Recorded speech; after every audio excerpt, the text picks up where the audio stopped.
जय श्री कृष्णा दोस्तों, एक बार फिर से स्वागत है आपका मेरे यूट्यूब चैनल पर। तो मित्रों, सिर्फ एक चीज़ मिला लें आटा गूंथते समय, तो कभी भी आपको धन की और अन्न की कमी नहीं होगी। तो दोस्तों, जय श्री राम, जय बागेश्वर धाम सरकार, जय जय हनुमान, जय सन्यासी बाबा की। तो दोस्तों, आज का वीडियो आप लोगों के लिए बहुत ही खास होने वाला है। आज हम आपको पूज्य गुरुजी के अनुसार आटे को गूंथते समय कुछ ऐसी बातें बताएंगे जो कि आपको करनी है, जो कि एक चमत्कारी टोटके जैसा है। और हम आपको बताने जा रहे हैं जिसको इस्तेमाल करने के बाद आपकी गरीबी या फिर जो भी धन की कमी है वो नहीं रहेगी और हमेशा के लिए चली जाएगी। और दोस्तों, जीवन में जो है रुपए, पैसे, तरक्की कौन नहीं चाहता है। हर व्यक्ति चाहता है कि उसके जीवन में हर तरीके से खुशियाँ आती रहें, धन आता रहे। इसके लिए लोग कई तरीके के प्रयोग भी करते हैं। लेकिन कुछ ऐसे लोग भी होते हैं जिनके हाथ में पैसे बिल्कुल भी नहीं टिकते, या बहुत मेहनत करने के बाद भी उनको उतना फल नहीं मिलता जितना मिलना चाहिए। और देखिए, पैसे आते हैं लेकिन उसी रफ्तार से खर्च भी हो जाते हैं। ऐसा आपने कई जगह देखा होगा।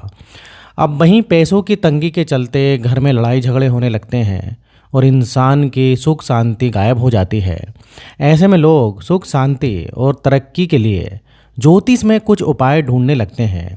ज्योतिष में ऐसे कई उपाय बताए गए हैं जिनके जरिए लोगों के जीवन से तमाम तरीके की परेशानियों को कम किया जा सकता है। इन उपायों में से एक है गेहूं के आटे का जुड़ा हुआ उपाय। दोस्तों, पूज्य गुरुजी के अनुसार आटे के कुछ आसान उपाय बताए गए हैं जिन्हें करने से जीवन की परेशानियों से मुक्ति पाने के साथ ही जीवन में सुख समृद्धि भी आती है। साथ ही साथ आपका भाग्य भी जागृत हो जाता है। तो मित्रों, क्या आपको पता है कि ऐसा ही एक उपाय आपकी किचन में भी मौजूद है? जी हाँ, आज हम आपको बताते हैं आटे का एक ऐसा उपाय जिसके परिणाम देखकर आप चौंक जाएंगे। अगर आप भी आटा गूंथते समय ये चीज़ें मिलाएंगे तो आपके जीवन में परिवर्तन दिखना शुरू हो जाएगा। तो दोस्तों, आइए हम आपको बताते हैं करोड़पति बनने के कुछ अचूक और सटीक उपाय जो पूज्य गुरुजी ने अपनी कथा में बताए थे।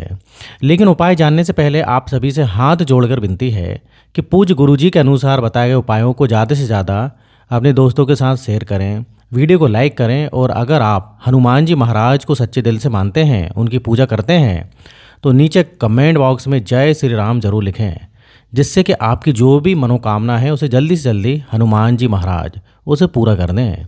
तो दोस्तों, क्या आप जानते हैं कि गेहूं के दाने को कनक यानी सोना भी कहते हैं। इसमें कई देवीय गुण होते हैं और एक ऐसी विशेष चीज़ अगर इसमें मिला दी जाए तो बनने वाली रोटी का महत्व बढ़ जाता है। इस आटे की रोटी बनते ही इसकी उठी हुई खुशबू सकारात्मक ऊर्जा पैदा करती है। माँ लक्ष्मी का आपके घर में आगमन होने लगता है। हमारे हिंदू धर्म में दिन में सुबह शाम रोटी तो बनती ही है, लेकिन इसके लिए घरों में आटा तो गूंथते ही हैं। पर क्या आप जानते हैं कि जब हम आटा गूंथने के बाद सीधा उसका गोला बनाकर रख देते हैं तो वह पिंड कहलाता है। पिंड यानी कि पितरों को अर्पित किया जाने वाला। इसलिए आटा गूंथने के बाद उसमें उंगलियों के निशान जरूर बनाने चाहिए। आपने अक्सर देखा होगा, खासकर महिलाएं रोटी पकाने से पहले जब आटा गूंथती हैं तो अंत में उस पर उंगलियों के कुछ निशान बना देती हैं। और फिर कई महिलाएं अपने हाथ में लगा हुआ आटा गूंथे हुए आटे पर चिपकाती हैं। दरअसल इसके पीछे कोई वैज्ञानिक कारण नहीं है, बल्कि हमारी एक प्राचीन मान्यता है। हम हिंदुओं में पूर्वजों एवं मृत आत्माओं को संतुष्ट करने के लिए पिंडदान की विधि बताई गई है।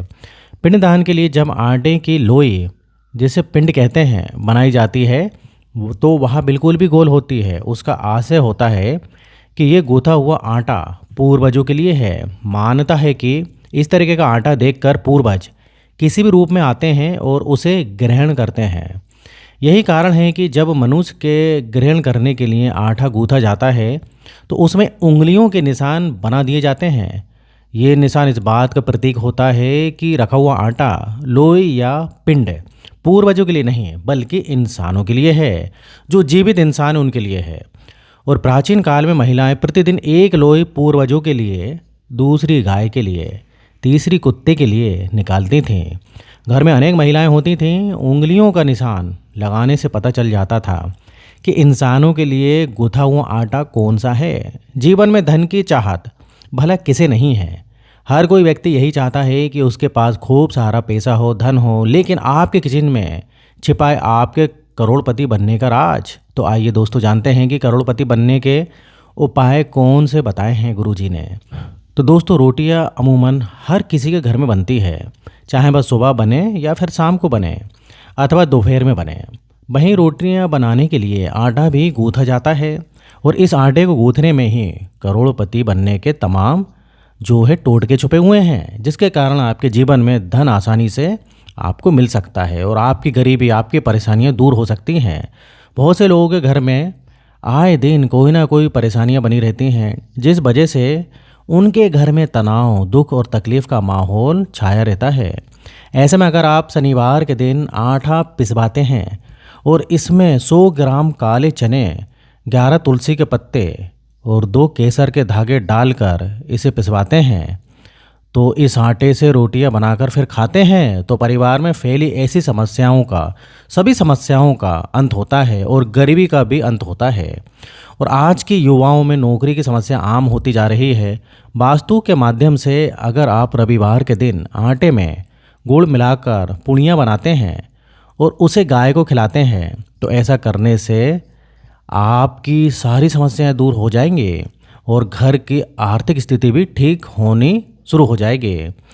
और इसके अलावा आप जो है गुरुवार के दिन आटे में थोड़ा सा हल्दी मिलाकर गूंथ लीजिए, फिर इसके बाद इसकी लोई बनाकर गाय को खिला दीजिए। ऐसा आपको कुछ गुरुवार तक करना है। आपको खुद कुछ दिनों में घर की हालतों में फ़र्क दिखाई देने लगेगा। साथ ही दोस्तों लंबे समय से धन अगर रुका हुआ है, जिसके कारण आपको कई तरीके की परेशानियों का सामना करना पड़ रहा है, तो इसके लिए आप शनिवार के दिन आटे की रोटियां बनाएं और इसमें सरसों का तेल लगाकर किसी काले कुत्ते को खिला दें। ऐसा नियमित करने से शनिदेव की कृपा बरसती है और धन से जुड़ी सभी बाधाएं दूर होती हैं। नौकरी में लंबे समय से प्रमोशन रुका हुआ है या व्यवसाय में घाटा हो रहा है, तो इसके लिए आप रविवार के दिन गेहूं के आटे में गुड़ मिलाकर गूंथ लीजिए, फिर इसकी पुड़ियाँ बना लीजिए। अब इन पुड़ियों को किसी भी गाय को खिला दें। ऐसा करने से कुंडली में सूर्य की स्थिति मजबूत होती है और कार्य क्षेत्र में आ रही सभी बाधाएं भी दूर होती हैं। साथ ही जिस डिब्बे में आप आटा रखते हैं उसमें 5 तुलसी के पत्ते, 2 केसर के दाने डाल दीजिए। इससे भी घर पर चल रही आर्थिक तंगी धीरे धीरे खत्म होने लगती है। घर की आर्थिक स्थिति ठीक नहीं चल रही है, तो ऐसे में आप गुरुवार के दिन आटे में थोड़ी सी हल्दी मिलाकर गूंथ लीजिए, फिर इसकी लोई बनाकर किसी बैठी हुई गाय को चुपचाप खिला दीजिए। ऐसा आपको कुछ ही गुरुवार तक लगातार करना है। आप खुद जो है कुछ ही दिनों में घर के हालतों में जो है फ़र्क देखने लगेंगे।